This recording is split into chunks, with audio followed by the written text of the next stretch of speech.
ค่ะวันนี้ก็จะมารีวิวสกูชี่ที่ทำเองล็อตที่2นะคะแล้วก็จะมาขายนะคะมีทั้งหมด6ชิ้นนะคะเดี๋ยวเราจะมาแจ้งช่องทางการติดต่อแล้วก็กติกาการสั่งซื้อนะคะท้ายคลิปเนาะโอเคก็มาดูสกูชี่ชิ้นแรกเลยค่ะชิ้นแรกนะคะจะเป็นตังปอลีลักคุมันค่ะตัวนี้จะนุ่มและสโลว์นะคะแล้วก็แพ็กเกจน่ารักมากๆเลยตัวนี้ราคา20 บาทนะคะเพราะว่าเราทำแพ็กเกจให้น่ารักมากแล้วก็มันทำยากนะคะอันนี้ราคา20 บาทนะคะตังปอลีลักคุมันต่อไปแยมโรคัสตาร์ดนะคะก็แพ็กเกจก็จะประมาณนี้เนาะราคา20 บาทเหมือนกันค่ะนุ่มสโลว์ต่อไปนะคะก็จะเป็นโรยัลซอสนะคะอันนี้ก็นุ่มสโลว์เหมือนกันค่ะราคา20 บาทเหมือนกันค่ะต่อไปจะเป็นนุ่มอย่างเดียวนะคะไม่สโลว์ก็จะเป็นอันนี้เป็นมินิปังนะคะแล้วเรียกว่าเราตั้งว่ามินิปังเนาะจะนุ่มอย่างเดียวนะคะไม่สโลว์น่ารักมากตัวนี้นะคะราคา10 บาทค่ะต่อไปอิงลิชเบฟรุ่นสีชมพูนะคะคือเรายังทำแพ็กเกจไม่เสร็จแล้วเราจะทำแพ็กเกจใหม่เนาะ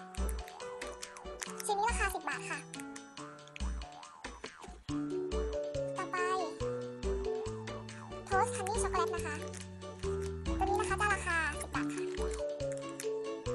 จะนุ่มนะคะค่ะก็จะมีทั้งหมด6ชิ้นนะคะนี่นะคะจะมีทั้งหมด6ชิ้นโอเคมาดูช่องทางการติดต่อนะคะก็ใครสนใจนะคะก็ตามนี้นะก็จะมีเป็น Line แอดนะคะ@jzf9960u นะคะส่วน ID Line ส่วนตัวนะคะจะเป็น aeehi202 นะคะแล้วก็ IG นะคะ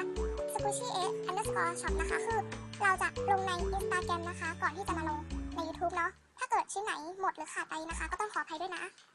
โอเคแล้วก็กติกาการสั่งซื้อนะคะกติกาการสั่งซื้อนะคะก็จะมีแคปภาพที่ต้องการทักมาใน Line แอดหรือ Line นะคะก็